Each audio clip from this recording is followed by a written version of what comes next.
লংকাৰ যুদ্ধ জয় কৰাৰ পাছত অযোধ্যাত যেতিয়া শ্ৰীৰামৰ ৰাজ্যাভিষেক হৈছিল তেতিয়া তেওঁ সকলোকে উপহাৰ দি আছিল। যেতিয়া হনুমানৰ পালা আহিল, শ্ৰীৰামে হনুমানক সুধিলে, হনুমান, মই তোমাক কি দিব পাৰোঁ?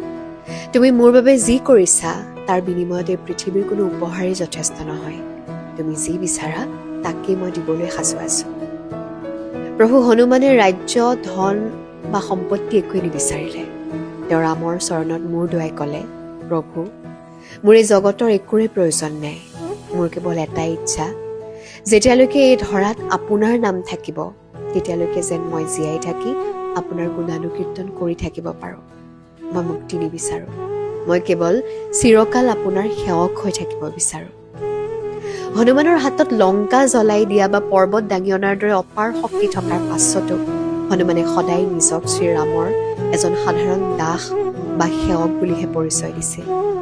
প্ৰভু হনুমানে আমাক শিকায় যে আমাৰ ওচৰত যিমানেই জ্ঞান, শক্তি বা ধন সম্পদ নাথাকক কিয় আমি সদায় বিনম্ৰ হৈ থাকিব লাগে।